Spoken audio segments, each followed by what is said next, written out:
उत्तर प्रदेश का एक जिला है आगरा। उसमें एक कस्बा है पिनाहट के नायपुरा मोहल्ला में करण सिंह नाम का एक व्यक्ति का परिवार रहता था। करण सिंह की एक बीवी थी जिसका नाम था यशोदा और उसका एक छोटा भाई था जिसका नाम था भानु सिंह। और इनका एक पुत्र था जिसका नाम था रौनक, जिनकी एक कहानी है। करण सिंह सूरत में एक साड़ी की फैक्ट्री में काम करता था, जिसके सिलसिले में वो हमेशा घर से बाहर ही रहता था। यहाँ सब कुछ ठीक चल रहा था। करण सिंह अपनी सारी जिम्मेदारियों को बहुत ही बखूबी से निभा रहा था। 18 नवंबर को वह फैक्ट्री से छुट्टी लेकर अपने परिवार के पास आता है। 29 नवंबर को करीब शाम के 4 बजे वह घर का कुछ सामान लेने के लिए दुकान गया हुआ था। ठीक उसी समय घर के पार खेल रहा था एक बच्चा जिसका नाम था रौनक। वो हो जाता है लापता। उसकी मची जाती है ढूंढ, उसको इधर उधर ढूंढा जाता है, तलाश शुरू हो जाती है। यहाँ पर परिवार वालों का रो रो कर बुरा हाल होने लगता है। लेकिन हर जगह तलाश करने के बाद भी बच्चा नहीं मिला, तो परेशान होकर करण ने इसकी जानकारी पुलिस को दी। पुलिस को बताया कि शाम 5 बजे उसका बेटा यहीं खेल रहा था और खेलते खेलते अचानक वह गायब हो गया। इसके बाद पुलिस भी रौनक की तलाश में जुट जाती है। इसी तरह रौनक की तलाश करते करते 2 से 3 दिन बीत जाते हैं। पुलिस रौनक को कुएं में, नाले में, हर जगह तलाश करती है, लेकिन रौनक का कुछ पता नहीं चलता। लेकिन इस घटना के 4 दिन बाद यानी 2 दिसंबर को सुबह 6:30 बजे करण सिंह के पड़ोस में रहने वाले दिनेश जब अपने घर से बाहर निकलते हैं तो उन्हें अपने घर के सामने एक गली में एक बोरा पड़ा हुआ दिखाई दिया जिसका हल्का सा मुंह खुला हुआ था। जब उन्होंने और नजदीक जाकर देखा तो उनकी आंखें फटी की फटी रह गईं। उस बोरे में थी उस मासूम रौनक की लाश। देखने में ऐसा लग रहा था कि जैसे कातिलों ने इस मासूम को बड़ी बुरी बेरहमी की तरह से मारा है। रौनक की मौत की खबर सुनकर उसके पूरे परिवार में और मोहल्ले वालों में भीड़ जुड़ गई। लोगों ने तुरंत इस बात की जानकारी पुलिस को भी दी। पुलिस भी मौके पर पहुंच जाती है। इधर रौनक के माता पिता, परिवार, भाभी, देवर, सबका रो रो का बुरा हाल था। तड़प तड़प कर बिलक बिलक के रो रहे थे। रौनक की माँ दहाड़े मार मार के रो रही थी, अपना सीना पीट रही थी, जिसकी हालत देखकर पड़ोसियों को भी रोना आ जाता है, दया आ जाती है। इधर पुलिस ने मामले की गंभीरता को देखते हुए फॉरेंसिक टीम को भी घटनास्थल पर बुला लिया। इसके बाद फॉरेंसिक टीम ने अपनी जांच शुरू कर दी। फॉरेंसिक टीम ने रौनक के शव को देखा। उसके सिर से बहने वाला जो खून है वो सूख चुका था। साथ ही पुलिस ने देखा कि उसके शरीर पर करब के पत्ते भी चिपके हुए हैं। उन पत्तों से पुलिस को कुछ शक हुआ। असल में गांव के लोग अक्सर झाड़ियों को काटकर सूखने के लिए छतों पर रख देते हैं, जिन्हें सूख जाने पर वे लोग खाना बनाने के लिए जलाने में इस्तेमाल करते हैं। इसके बाद पुलिस ने आसपास रहने वाले लोगों के घरों में, छतों में छानबीन की, पर पुलिस को करब के पत्ते या इस घटना से जुड़ा हुआ कोई भी सुराग नहीं मिल रहा था। लेकिन पुलिस ने अंदाजा लगाया कि रौनक का शव जिस गली में गिरा था या जिस गली में मिला था वो गली तो उसके घर के ठीक पीछे ही थी। इस बात से तुरंत पुलिस का माथा ठनका। इसके बाद पुलिस रौनक के पिता करण के घर की जांच करने में ही जुट जाती है। और जब पुलिस वाले उनकी छत पर पहुंचे तो उन्हें वहां पर वैसे ही करब के पत्तों का ढेर नजर आया जैसे करब के पत्ते रौनक के शरीर पर चिपके हुए थे। जांच के दौरान पुलिस को करण के घर की छत और सीढ़ियों पर भी खून के निशान मिले, जिन्हें साफ करने की कोशिश की गई थी। इसके बाद पुलिस का शक घर वालों पर ही गहरा हो गया। उन्हें लगने लगा था कि कहीं ना कहीं यह मामला यहीं से शुरू होकर यहीं खत्म हुआ है, यानी इस कत्ल में जरूर कोई घर का ही व्यक्ति शामिल है। और पुलिस ने घर के सभी कमरों की तलाशी ली। उन्हें करण के भाई भानु के कमरे में रौनक का एक बनियान मिला जो खून से सना हुआ था। इसके अलावा उस कमरे की दीवारों पर भी खून के कई निशान थे, जिन्हें साफ करने घिसने की कोशिश की गई थी। जाहिर सी बात है इन सभी चीज़ों से पुलिस को सबसे पहला शक करण के छोटे भाई भानु पर ही गया। इसके बाद पुलिस ने करण के छोटे भाई और रौनक के चाचा यानी भानु सिंह से सख्ती से पूछताछ की। और जब उससे सवाल जवाब किए तो जवाब ठीक नहीं दे रहा था। पुलिस ने थोड़ा और सख्ताई दिखाई तो वह ज़्यादा देर तक नहीं टिक सका। उसने सब सच की उल्टी कर दी। उसने सब सच उगल दिया और यह कबूल कर लिया था कि उसी ने अपनी भाभी यानी रौनक की माँ के साथ मिलकर ही रौनक की हत्या की है। Totally shocked. उसके मुंह से रौनक की माँ का नाम सुनकर पुलिस वाले ये भी होश खराब हो गए। ये असल में पुलिस इस बात से हैरान थी कि आखिर एक माँ अपने जिगर के टुकड़े का कत्ल कैसे कर सकती है। लेकिन अब सवाल यह था कि आखिर ऐसी क्या वजह रही होगी जिसके चलते एक माँ को अपने ही पुत्र का, अपने ही बेटे का, अपने जिगर के टुकड़े का खून करना पड़ा। आखिर उस मासूम ने लोगों का क्या बिगाड़ा था। इन सब बातों का पता लगाने के लिए जब पुलिस ने भानु के फ़ोन को खंगाला तो उसके फ़ोन की गैलरी में उसकी भाभी के साथ कुछ आपत्तिजनक वीडियोस फोटोज़ मिले। तो पुलिस को इस कत्ल की सारी तस्वीर निकल कर सामने आ गई।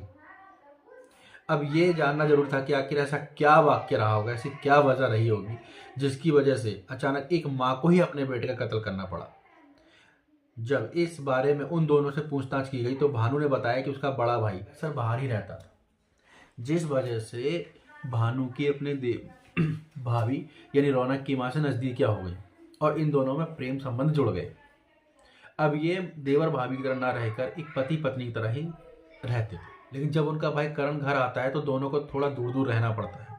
और इधर 29 नवंबर यानी घटना वाले दिन जब वो दुकान जाता है, करण जब दुकान जाता है तो भानु मौका पाकर अपनी भाभी यानी यशोदा यानी कि रौनक की माँ कमरे में घुस जाता है और वे बिछड़े पंछी की तरह रंग रलियां मनाने में लग जाते हैं। लेकिन वे दोनों जब मर्यादाओं की सारी हदें पार कर चुके थे तभी उस कमरे में खेलता हुआ रौनक आ जाता है और वह उन्हें इस हालात में देख लेता है। जब इन लोगों की नज़र उस पर पड़ती है तो ये लोग भी हक्के बक्के रह जाते हैं, इसको पकड़ लेते हैं और बहलाने फुसलाने की कोशिश करते हैं। पर वह मासूम यही कहता है कि आप लोग कुछ गलत कर रहे थे। 9 साल का बच्चा है, सब समझता है। उसने कहा कि आप लोग कुछ गलत कर रहे थे और मैं इसके बारे में पापा को बताऊंगा। ये लोग डर जाते हैं, उसे बहलाने फुसलाने की बहुत कोशिश करते हैं। रौनक की माँ उसे 10 रुपये देती है ताकि जाओ कुरकुरे खा लो, लेकिन वो एक ही रट पे लगा रहता है कि ये गलत था और मैं पापा को बताऊंगा, ये गलत था मैं पापा को बताऊंगा। यहाँ भानु उसको ले जाता है और अपने कमरे में ले जाकर खिलौने भी देता है, नई नई चीज़ें दिलाता है, उसको बहुत सारे पैसे भी देने की कोशिश करता है, लेकिन वो जिद में अड़ जाता है कि आप लोग कुछ गलत कर रहे थे और इसकी बात मैं पापा को बताऊंगा, जिससे दोनों बहुत डर जाते हैं। अब वो सोचते हैं कि इससे उन दोनों की बड़ी बदनामी होगी, इससे पता लग जाएगा तो गांव में थू थू हो जाएगी और करण इन दोनों को घर से ही निकाल देगा। अब यहाँ माँ और चाचा को डर सताने लगा कि अगर उन दोनों के अवैध संबंधों के बारे में करण को पता चला तो बात बहुत हद से ज़्यादा बढ़ जाएगी। तो रौनक की माँ और रौनक के चाचा मिलकर ये प्लान बनाते हैं कि क्यों ना इसे ही रास्ते से साफ किया जाए। रौनक की माँ यशोदा कहती कि इसे मार डालो और ऐसा कहकर वह कमरे से निकल गई। यहाँ रौनक जब कुरकुरे ख़त्म करता है तभी उसका चाचा कपड़े धोने वाली थपकी उसके सर पे बहुत ज़ोर से मार देता है। रौनक नीचे गिर पड़ा, उसके सर से खून बहने लगा और बस एक ही बात बोल रहा था कि चाचा आप मुझे मार क्यों रहे हैं। लेकिन उस बेरहम का दिल नहीं पसीजा और वह पागलों की तरह उसे थपकी से मारे जा रहा था। और ताबड़तोड़ थपकी मारने के बाद उस मासूम की तड़प तड़प कर बिलक कर वहाँ मौत हो जाती है। यहाँ भानु जब अपने भतीजे रौनक को मार रहा था तो कमरे के बाहर खड़ी उसकी माँ भी उस मासूम की चीखें सुन रही थी। वो चिल्ला कर अपनी माँ को कह रहा था कि माँ मुझे बचा लो, चाचा मार रहे हैं। लेकिन उस माँ क्यों कहूँ मैं, उस डायन का दिल नहीं पसीजा। खैर अब लाश को ठिकाने लगाने की बात थी तो उन्होंने रौनक की लाश को छत पर एक ड्रम में छुपा दिया। ड्रम में रखने के दौरान सीढ़ियों पर भी कुछ खून लग गया था, जिसे दोनों ने साफ करने की धोने की कोशिश की, लेकिन निशान पूरी तरह साफ नहीं हो पाए थे। सही है, अगर साफ हो जाते तो इनके कारनामे भी साफ हो जाते। रौनक की माँ दरवाजे पर खड़ी थी, देख रही थी कोई घर में ना आ जाए और यहाँ उसकी लाश को ठिकाने लगाने की कोशिश की जा रही थी। उसके बाद रौनक की लाश को एक बोरे में भरते हैं और छत में जो करब के पत्ते रखे रहते हैं उसी के नीचे उसको छुपा दिया जाता है। और 7:30 बजे के आसपास यशोदा ने रोने धोने का ड्रामा शुरू किया। इन दोनों की मिली भगत थी। एक मासूम बच्चे की जान लेने का इन्होंने जो कृत कार्य किया, जो मैं क्या कहूँ नीच काम किया। पूछताछ दौरान भानु ने बताया कि जब उसने रौनक के सिर पर थापी से वार किया तो रौनक के सिर से खून की धार कमरे की दीवार पर जा गिरी। भानु ने बताया कि मैंने और यशोदा ने साथ मिलकर उस खून की जो छींटें थी उसको साफ किया कि इसकी जो लाश है उसे बोरे में भरकर अपने ही पड़ोस में फेंक देंगे, क्योंकि इनके पड़ोस से इनकी कुछ अनबन चल रही थी।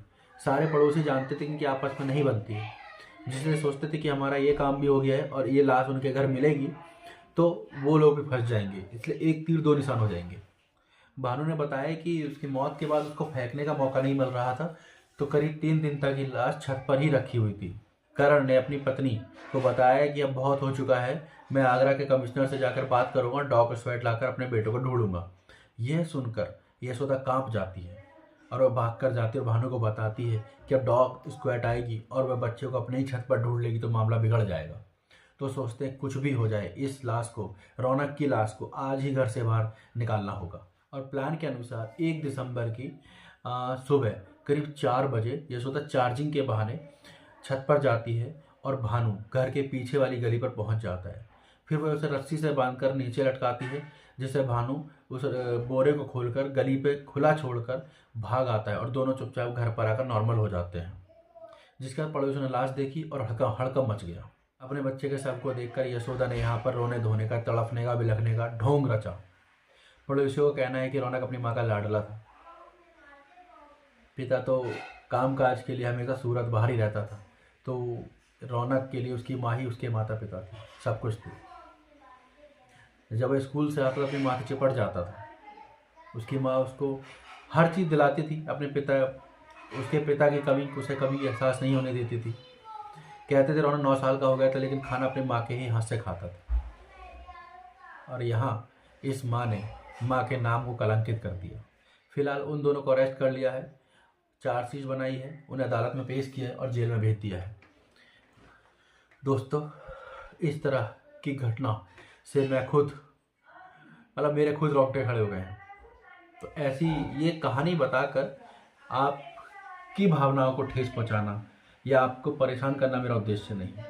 बस मैं बताता हूँ कि हमारे आसपास जो चल रहा होता है उससे हमें जागरूक रहने की बहुत ज़रूरत है। मिलते हैं एक और नई कहानी के साथ। कृपया सपोर्ट करें, लाइक करें। Thank you so much.